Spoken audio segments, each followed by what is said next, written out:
Good evening, everyone. Welcome to Unacademy, India's largest online learning portal for the preparation of competitive exams. My name is Neelam Malkani. I'm going to be your coach and guide for CAT and other management exams. Yesterday, I had a session on CAT 19 passages. Today, I have taken up one more passage from CAT 19 paper. The paper which was considered very difficult. All the passages were from difficulty level, higher difficulty level. So I thought of taking up those passages so that you have some clarity about the subjects, the kind of questions, and the approach which you should adopt to solve these kind of passages if you encounter similar kinds of passages this year CAT. All right. So let's start with today's session. Before that, let me just give you a brief introduction of myself. My name is Neelam Ma'am. I possess around 12 years of experience of test preparation industry. I have trained students for CAT, GRE, GMAT, IELTS, TOEFL and SAT. My areas of expertise have been verbal ability and critical reasoning. I have also set and designed assessment papers of English and reasoning for different professional bodies. I also did it for government exams of different states. I have also served as an examiner of English for an international organization. Recently, I have authored a comprehensive book of English for the preparation of competitive exams. The book is written in both Hindi and English. This video is brought to you by Unacademy, so let me take you to its portal and tell you how you can be part of this. You have to install Unacademy app from the App Store, from the Play Store, and you will have to fill in all the details required. You will be shown all the courses such as Plus, free courses and special classes. You have to go in the category of Plus in order to go for CAT classes. When you go for subscription, you will be shown all the features that you will be availing once you enroll for it, such as 30 hours of live session every day. As per your time, as per your convenience, as per your availability if you are a working professional. So if you want classes late in the evening, late in the night, you can attend those classes because the classes will be available to you as per your convenience. These courses and classes are conducted by 40 top educators of India who have coached and mentor students for a long period of time. They are expert of their specific domains. The courses which are delivered in the classrooms are well designed and well structured, especially by those people who have extensive experience of module and curriculum design. Every month, you will see a new course being launched on Unacademy portal in order to cater to the specific needs of a specific exam. All right? So if you enroll and go for the subscription, you will be able to avail all these features. You will get to see the classes of all these educators in different courses which are launched and taken up by these educators. So single subscription is going to give you all these facilities.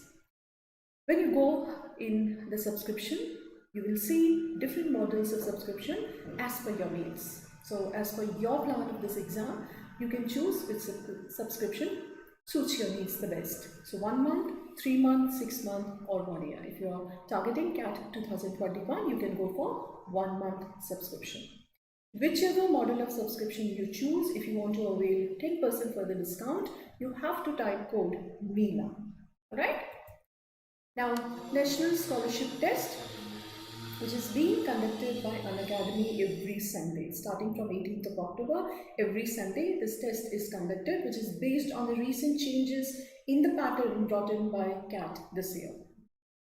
So as per the recent changes in the pattern, the test is being conducted, which is going to give you the exposure to the real feel of CAT. Before your exam, you will have a CAT-like experience. The test will have 3 sections as there are in CAT, and once you are done with the test, you will be given detailed analysis of each section, same day. You will also get to know about your All India ranking, where you stand in terms of your competitors. Same way, you will also get to know your scaled score of each section. So with one test only, you have all these benefits. Over and above, you can also win Amazon voucher of rupees 5,000 if you are one of the top 50 scorers.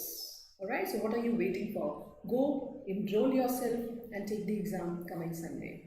Right, now let's get started with today's session, that is CAT 19 passage. Now, as I told you yesterday, that these passages are drawn from different newspapers or news articles, right?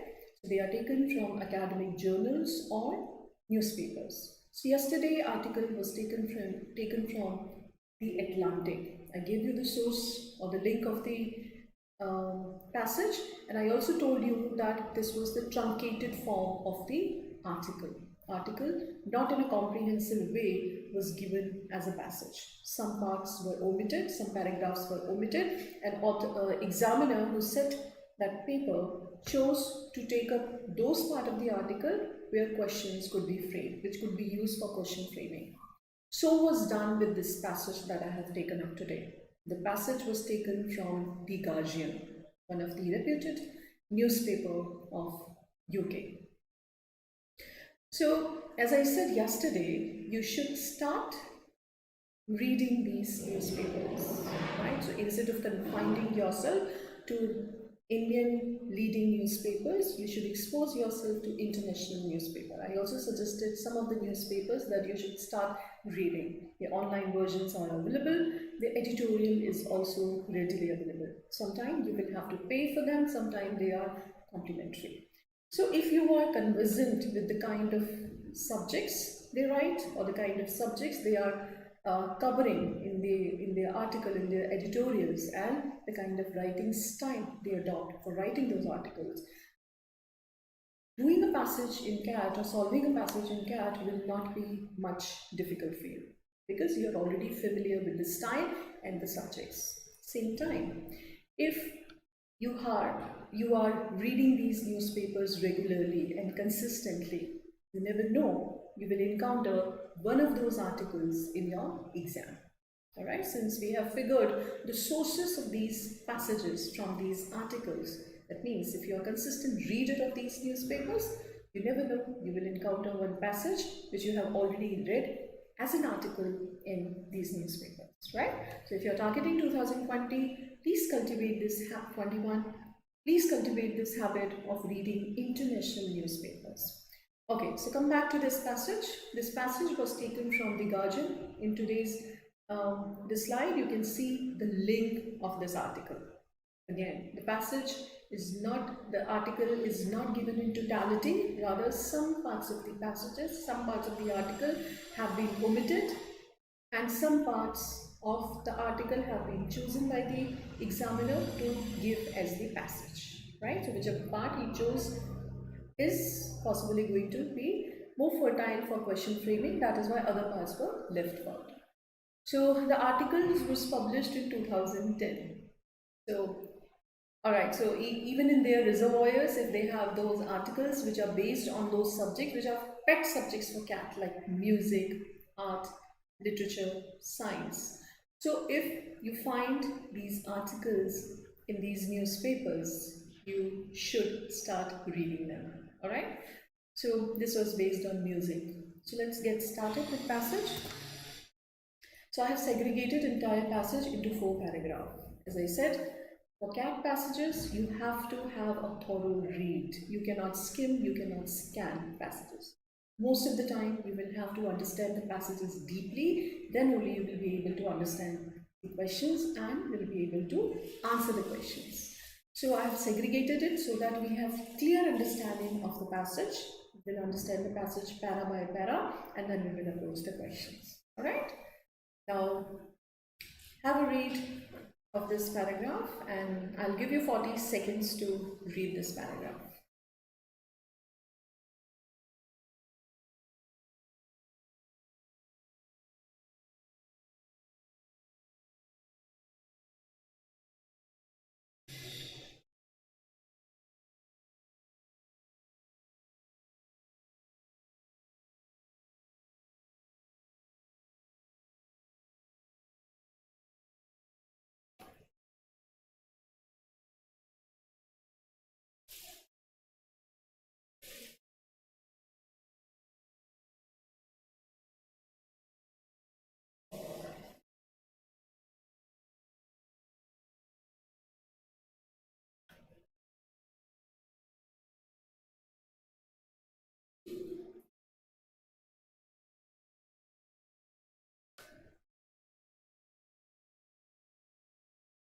All right.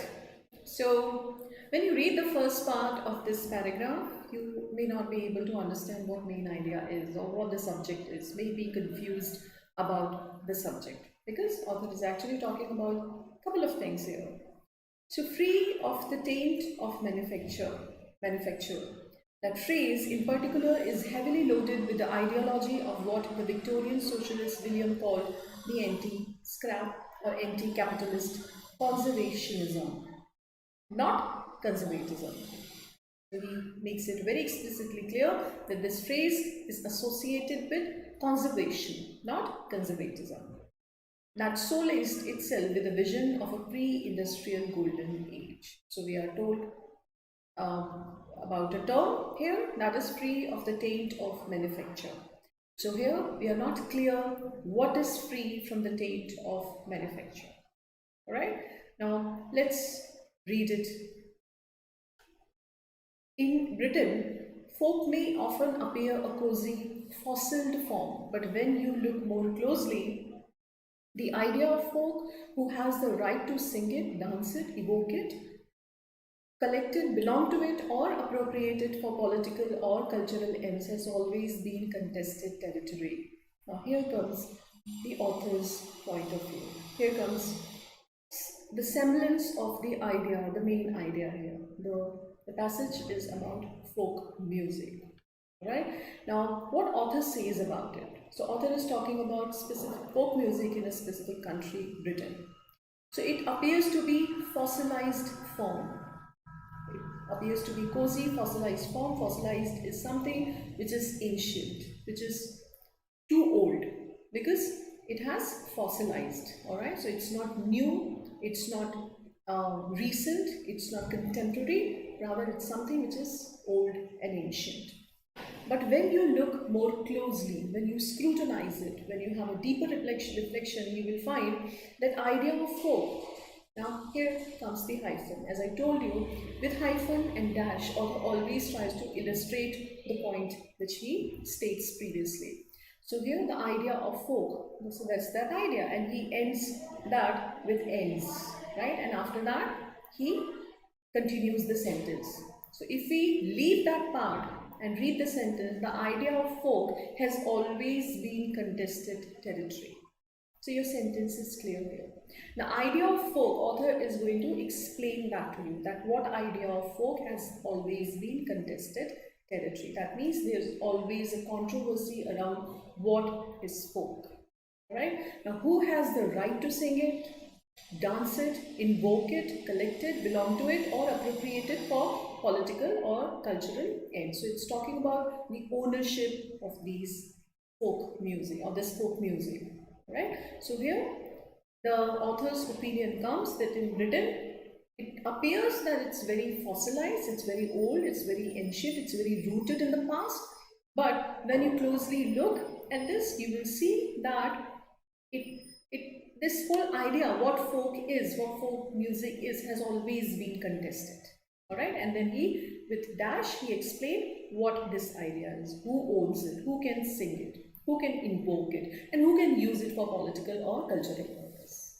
All right, so from the second part of the paragraph comes the author's opinion, and we get to understand what the subject of this paragraph or the passage is.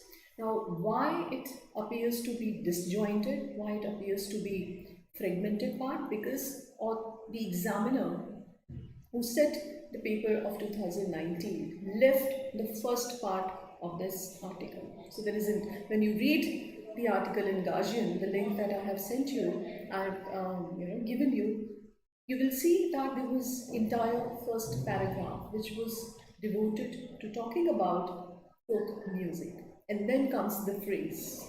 So why it looks incomplete or out of context? So from first sentence only, the term is given and that phrase in particular is heavily loaded. So here the context is not clear because the first part is left out.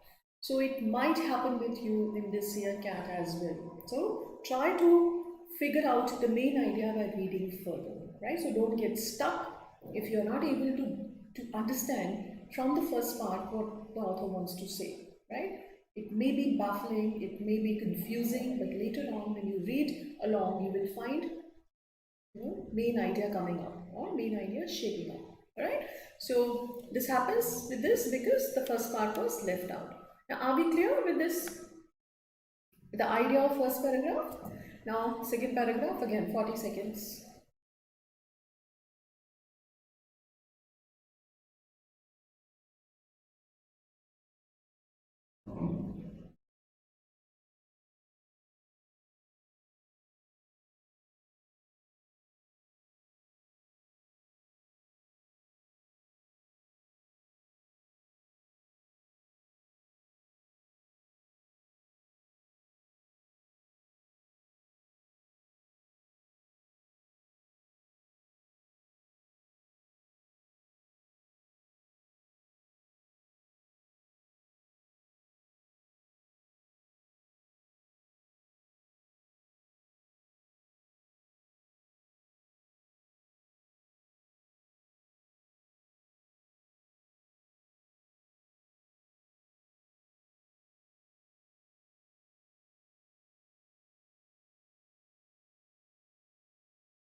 Okay, I hope you're done with reading.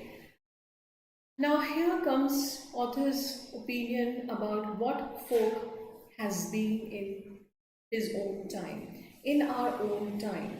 Though the word folk has achieved the rare distinction of occupying fashionable and unfashionable status simultaneously. So that comes as the controlling idea of this paragraph, right? So it has been fashionable, it has also been unfashionable. That means there has been controversy surrounding folk music, right? Earlier he said this territory has always been contested. Here comes why the territory has always been contested.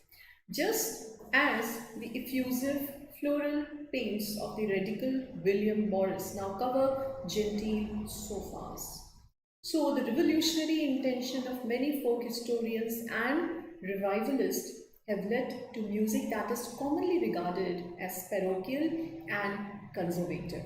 So, with these two examples, author gives why it's fashionable and same time why it is unfashionable. So, those prints which were used by a radical William are now used by to cover sofa. So those floral prints which were considered revolutionary or radical, unacceptable, are now perfectly acceptable for decorating houses. Just so the revolutionary intentions of many folk historians and revivalists have led to music that is commonly regarded as parochial and conservative. So those revolutionary who used this music is considered parochial, which is not global in its appeal, which has a very narrow appeal and conservative. Possibly, the elements of that music do not appeal to all people. So here it's fashionable, same time it's unfashionable. And yet, as newspaper columns periodically rejoice, folk is hip again. So here comes into fashion. Folk is hip again, influencing artists, clothing, furniture designs, celebrated at music festivals, award ceremonies, and on TV. So, fashionable. Reissued on countless record labels. So, those folk music, folk artists, and folk elements were used widely in different artistic expressions. Folk is a sonic, shabby chic.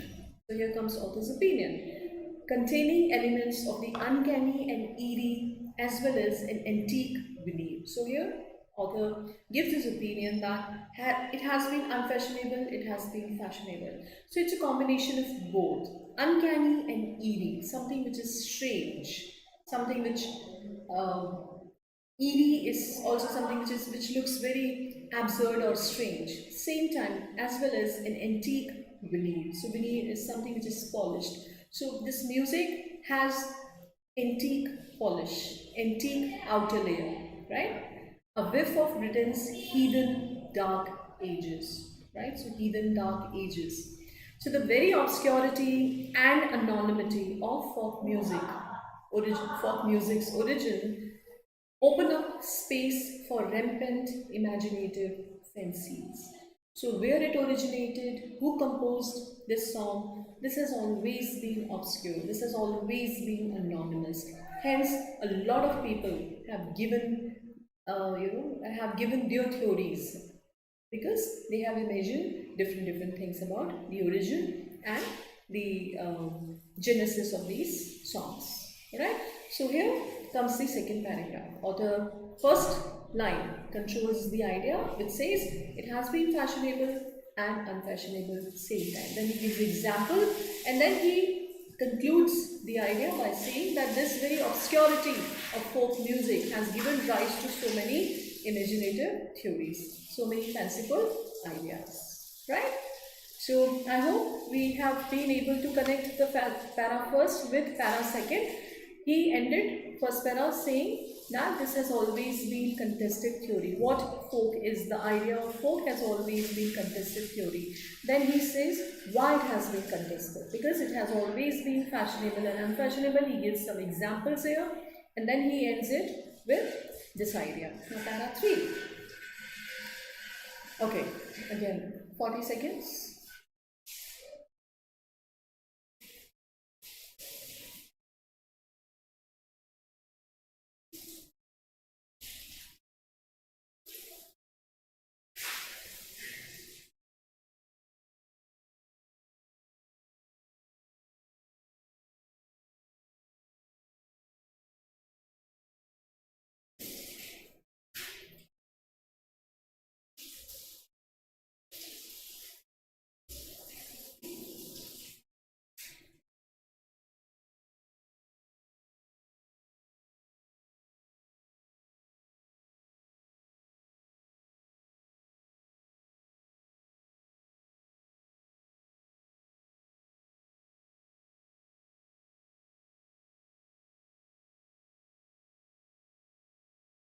Alright, so here author starts with someone's opinion.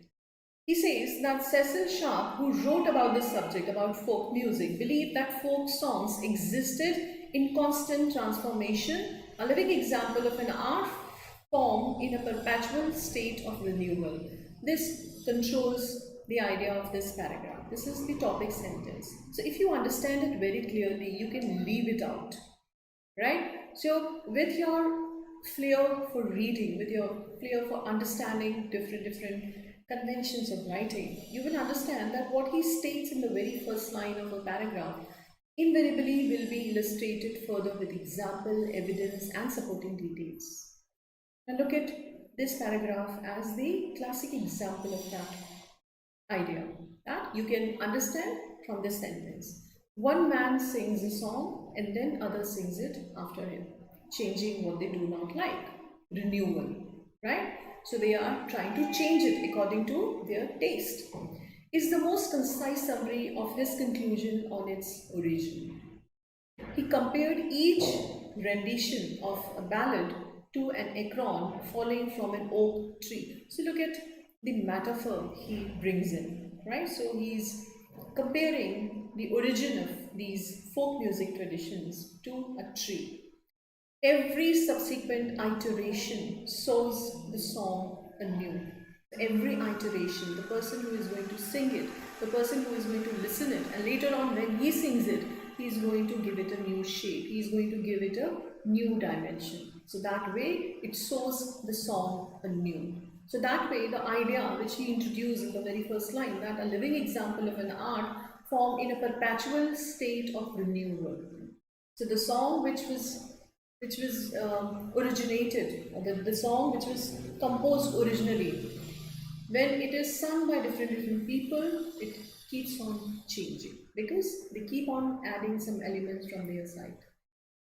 So that idea with the example of that tree, but comes, so I boldface this so that you start scanning these words. So whenever you read paragraph, you have to look for these words, and that's going to minimize your reading time, and that's going to elevate your understanding. But there is a tension in newness. He said that new is there. Every every singer who sings these folk music, he will add something new. but there is a tension in newness. There is a contrast. In the late 60s, purists were suspicious of folk songs recast in rock idioms.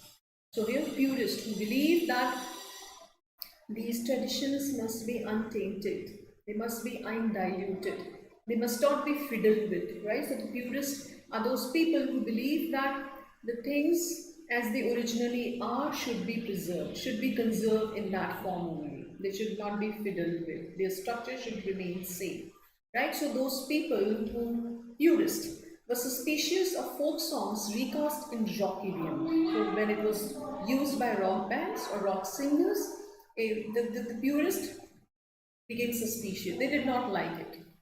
Electrification, however, comes in many forms. So electrification is again rock idioms, right? So rock concert, rock and pop culture, however, comes in many forms. For the early 20th century composers such as Williams and Halls, there were thunderbolts of inspiration from Oriental mysticism, angular modernism, and the body blow of the First World War. So these three also became inspiration for these rock artists to create something, right? So it's say electrification, however, comes in many forms. So it's not one thing only which became their muse. So they got their inspiration from different things, as well as input from the rediscovered folk tradition itself. They also took inspiration from the rediscovered folk tradition. This third paragraph talks about Cecil Sharp's opinion. What he says about this folk tradition, he says that it's always renewed, it's always reinvigorated by those people who sing it. And when they keep on passing to different people, new dimension keep on integrating in these traditions. Fine. So that is what the whole idea of third paragraph is. I would encourage you to read it this way. First paragraph or the main idea or the topic sentence or controlling idea, whatever you call it, but please try to find out that controlling idea, because if you understand that controlling idea, you will see the link of other supporting sentence, why they are put up, why the example is put up, and then you can leave out those details. If a question requires you to read them to answer, then only you can read them. All right. Para 4, the concluding paragraph. For the second wave of folk revivalist, okay, I'll give you 30 seconds to read it and then I'll explain it.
Alright, now again the first sentence. For the second wave of folk revivalist, such as this and this, the vital spark was communism.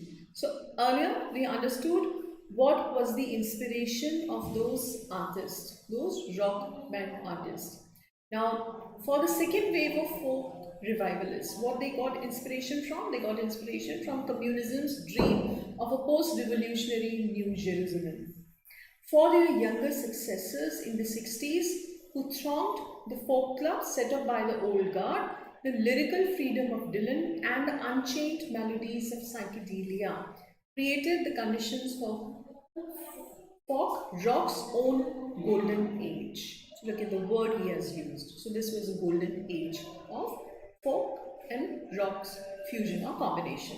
A brief Indian summer that lasted from about 69 to 71. So this was the golden time of the fusion of rock and folk. 4 decades on, even that progressive period has become just one more era ripe for fashionable emulation and pastiche. The idea of a folk tradition being exclusively confined to oral transmission has become much looser. Less severely guarded concept, recorded music, and television for today's metropolitan generation are where the equivalent of folk memories are seeded.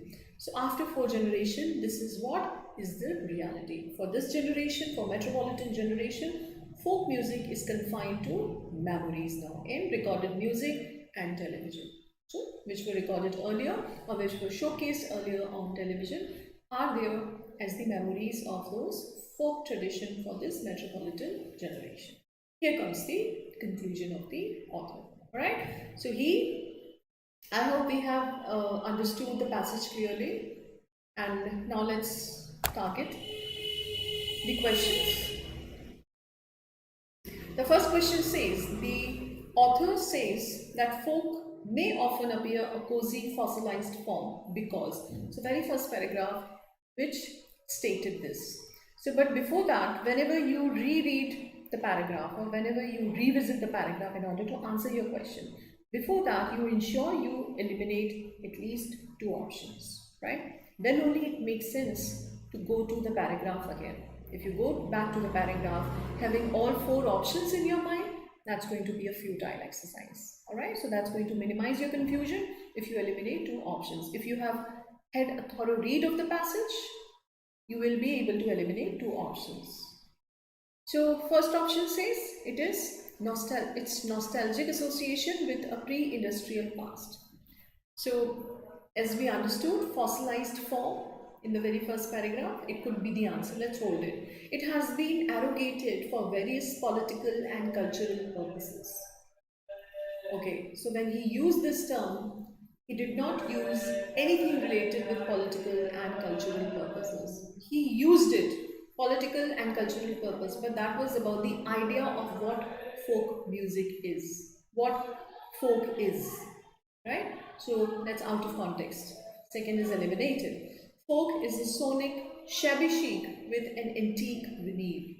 So he said it, but he said it in a different paragraph, stating different thing. When he said it's a combination of both, fashionable, unfashionable, right? So C is also eliminated. The notion of folk has led to several debates and disagreements. Alright.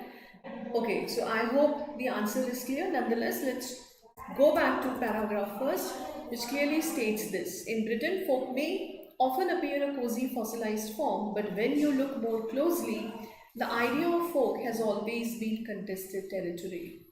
Right?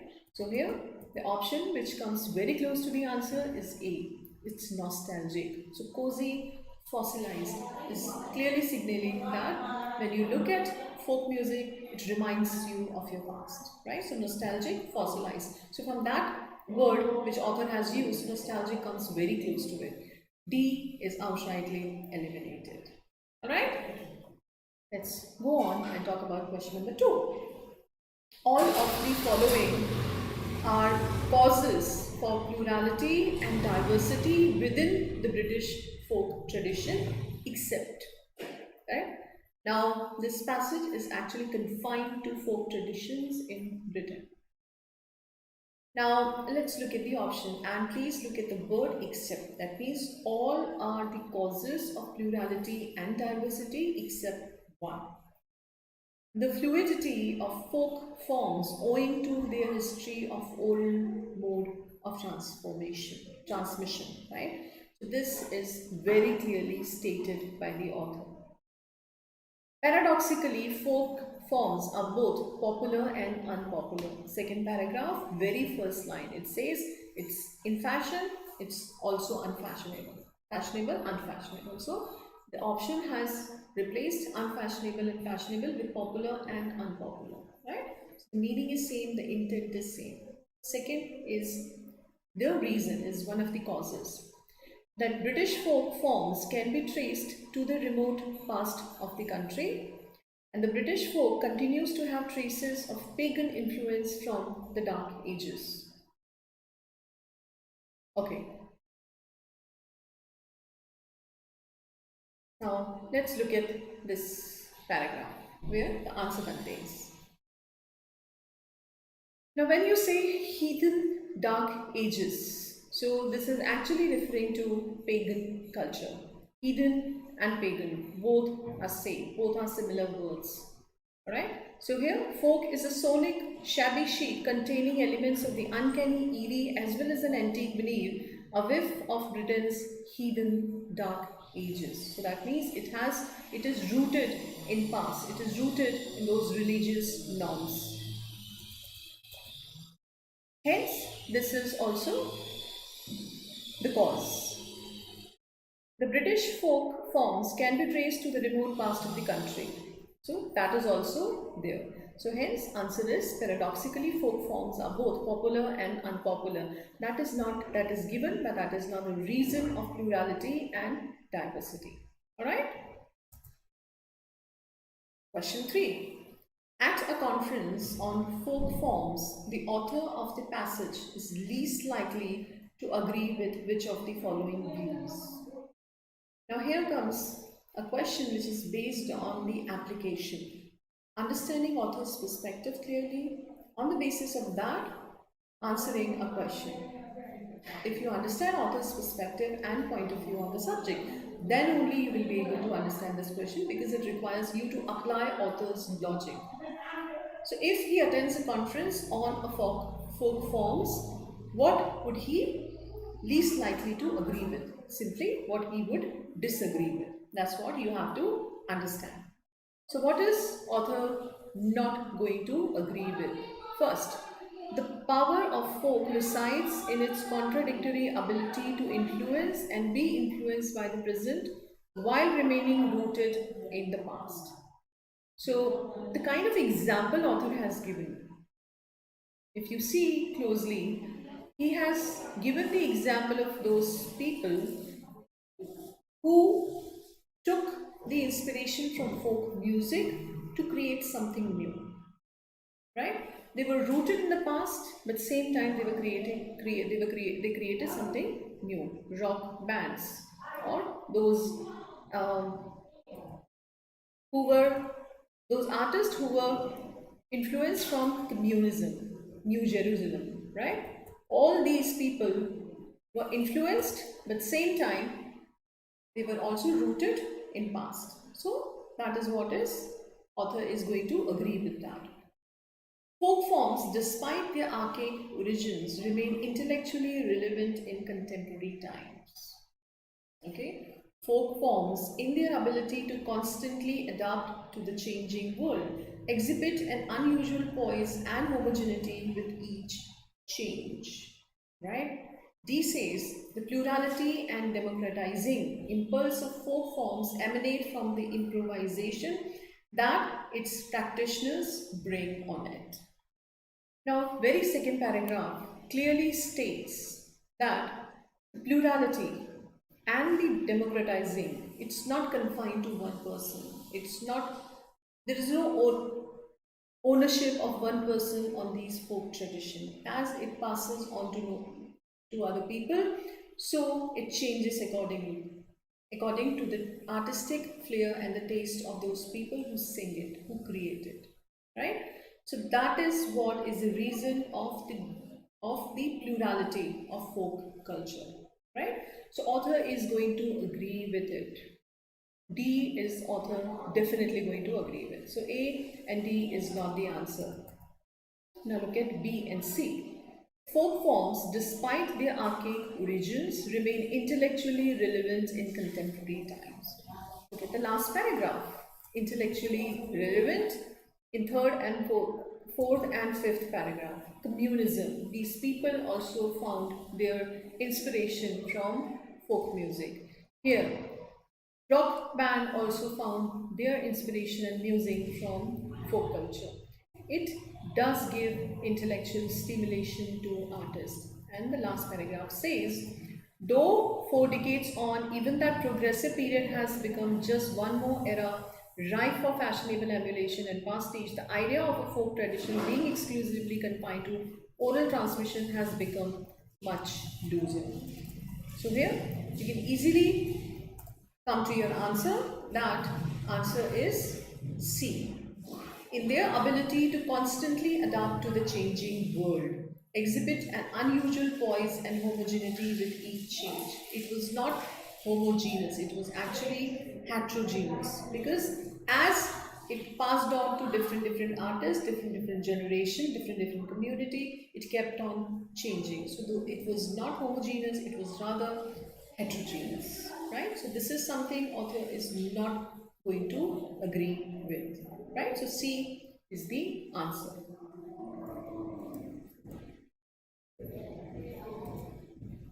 The primary purpose of the reference to William Morris and his floral painting is to show. So second paragraph, when you read the paragraph carefully, you possibly understand all the details and remember, and you can always refer back to that specific paragraph. Just as the effusive floral prints of the radical William Morris now cover genteel sofa. So that's just an example. Why does he give that example? He gives that example to prove his point that it has achieved a rare distinction of occupying fashionable and unfashionable status simultaneously. So something which was unacceptable earlier is now fashionable. Alright? So here, look at the options. The pervasive influence of folk on contemporary art, culture and fashion. So is this example given to showcase that it has always had a kind of pervasive influence on contemporary art, culture and fashion? No. That what is once regarded as radical in folk can later be seen as conformist. It could be the option because which was radical, which was revolutionary, the floral prints are now acceptable. But with this example, what he wants to say here is that what was new and revolutionary and unacceptable earlier when it originated, later became acceptable by people, right? So they readily accepted because it became fashionable. C. What was once just derided as genteel is now considered revolutionary. Examiner has just played with the words. He has tried to trick you by giving this word genteel, right? It was there, genteel so far. So, not at all given in the passage. That despite its archaic origins, folk continues to remain a popular tradition. No, that is not the reason why author gives the example of William Morris. William Morris' example was given just to illustrate a point that what was unpopular earlier may become popular later on. Answer is B. Which of the following statements about folk revivalism of the 40s and 60s cannot be inferred from the passage? So cannot be inferred from the passage. That means you have to understand it from the context. It is not explicitly stated. You have to understand by what author has stated clearly. Freedom and rebellion were popular themes during the second wave of folk revivalism. So if you read that paragraph, he talked about Jerusalem, he talked about Karl Marx, he talked about communism. So popular themes were freedom and rebellion, right? So you can infer this from revivalism of 60s. Electrification of music would not have happened without the influence of rock music. Now this is actually distortion, completely distortion.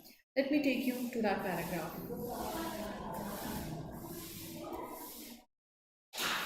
Now, so after this, he compared each rendition of a ballad to an acorn falling from an oak tree. Every subsequent iteration sows the new. But there is a tension in newness. In the late 60s, purists were suspicious of folk songs recast in rock idiom. Electrification, however, comes in many forms. Nowhere in this paragraph, author suggests that had there not been rock music, electrification of music would not have happened. Rock music led to the electrification of music, but it does nowhere say or intend that had there not been rock music, there wouldn't have been electrification of music.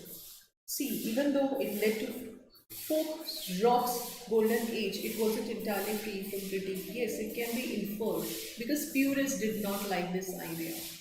right? So it was the golden age, yet it was not free from critique. There were people who were critical of this rendition, who were critical of this fusion.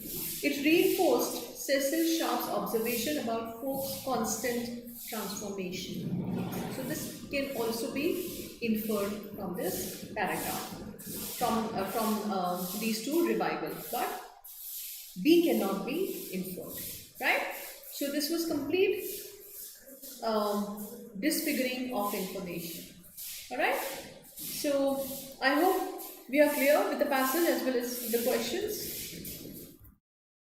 Now this was a tough passage. No doubt this passage was difficult to understand because it came from the genre of art, which we usually do not read for leisure or do not read to entertain ourselves. Rather, we read those stuff which interest us more. But as I have been saying in my classes, this is the favorite subject of Cat. Cat has fixation for these subjects. So you better start reading about these stuff: literature, art, philosophy. So these are three subjects which you should get familiar with. Phrases, terms, jargon which are used widely in the passages which are written on these subjects. So I have taken up some phrases just to give you the broad idea about these terms, though if you read the passage in a context, these words did not impede your understanding.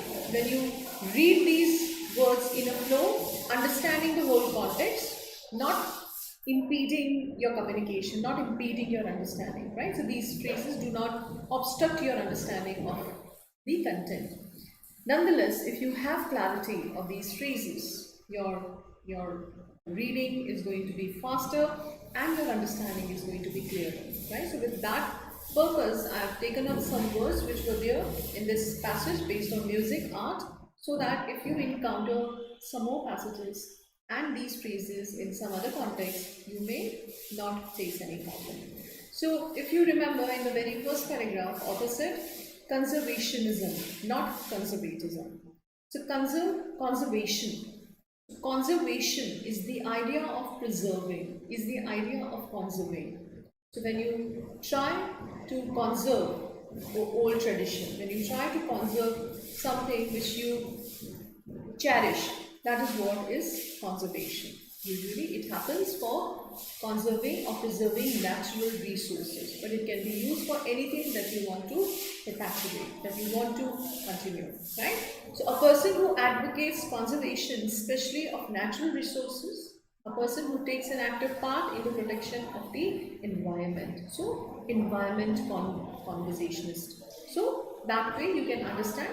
Here author said that conservationism, not conservatism. A meeting of local conservationism. The wish to resist great or... So second word, conservatism. So that has entirely different meaning. When you are conservative, you resist change. You resist any kind of reforms. You want to maintain the status quo. So conservative. So conservative and conservatism will be in a way synonymous. There are different forms, but the meaning is same. So conservatism will lead to an idea, will lead to an attitude where you resist change. So author explicitly said in the first paragraph that not conservatism. Don't confuse this word with conservationism. So here I hope the distinction of these two terms is clear. Conserve is to preserve, and conservatism is to resist change, to be traditional, to be in a way orthodox, and to resist not liking change. Solace is noun as well as verb. So here author used this word as verb. Solaced. So solace is to make somebody feel better or happier when they are sad or disappointed. Right? So comfort will be synonymous with this, but she smiled as though solaced by the memory, as if she comforted by the memory, or what she started remembering, she solaced in that. So that means she found some happiness in that bad situation, in that unpleasant situation. She solaced herself in her past memories. So solace is to find a comfortable situation, especially in an unhappy or unpleasant situation. Revivalist is someone who tries to restore something, revive, right? So revive is to bring into life again. So when you try to bring something into life, that means thing is in a moribund state, is in a dying state, right? So it's not flourishing, it's not thriving, and that's why it needs revival. So revivalist of folk tradition was used here for those people who want to use and fuse this folk tradition with popular culture or with pop music or with other kind of contemporary music. So revivalist can be used for any person who tries to restore something, but usually this word is used in an artistic or conservation sector. Okay, psychedelia. So this term was also used in the passage. It refers to a kind of art which was created by those people who were under the influence of a psychotic drug, right? So the kind of things they created, the kind of artistic expression they had after getting intoxicated, after being intoxicated, those art forms were called psychedelia. So this was a popular subculture in 60s and in 70s where people who used psychedelic drugs such as LSD and other drugs, they created some forms of art, right? So if you want, you can read it further. There is a link about this whole thing. You can read about this and different art forms which were done under this psychotic drug. Heathen, as I said, that was also there in one of the questions, and if you did not understand heathen, you possibly would not have understood the question and could not have come to your right answer, right? So some terms become very important here. Though you can still make it out, the meaning, by understanding the context, by understanding the larger picture. Yet, it pays some dividends if you are clear with these terms. So, heathen and pagan, both the words are used by people who have a strong religious belief as a way of referring to a person who has no religion or who believes in a religion that is not one of the world's main religion. So when I took vocabulary with religion, or when I took a lot of words on the basis of the theme religion, I took pagan culture. So pagan is basically a person who holds religious belief other than those of the main world religion. Earlier, it was used for those people who were not Christian or who were not Muslims or who were not Jews, because these three were the prominent religion, main religion of the world. So those who were not Hindu, who were not Muslim, Christian, and Jew were called pagan, and same is heathen, right? So those who are religious call other people heathen who do not belong to those prominent religions. Alright? So here heathen was replaced in one of the options as pagan. So if you could not, if you possibly did not have any idea, you could not have come to that option. Alright? Okay, so ballad. So that's typically a word related with music. Really. A person holding religious belief other than those. No. So it's ballad is a musical creation, right? So that's a mistake.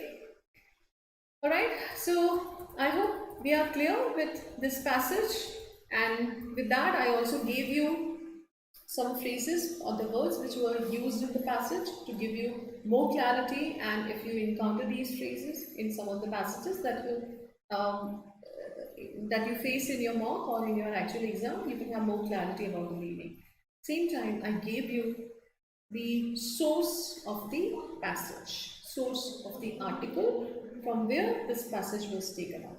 So if you have time, please read some of the articles on these two specific newspapers, the Atlantic and the Guardian, from which these two articles were taken up. You never know that when you take your exam this year, you encounter an article in a form of a passage, right? And then it's going to be a cakewalk for you, all right? So start reading these two newspapers as and when I do another passage with you. I'll give you the link of that. I will give you the source link for that passage as well. All right. Thank you very much for watching this video. Do share with me your feedback and do tell me what topics you want me to cover in coming videos for your preparation for CAT 2020 as well as for CAT 2021. Thank you.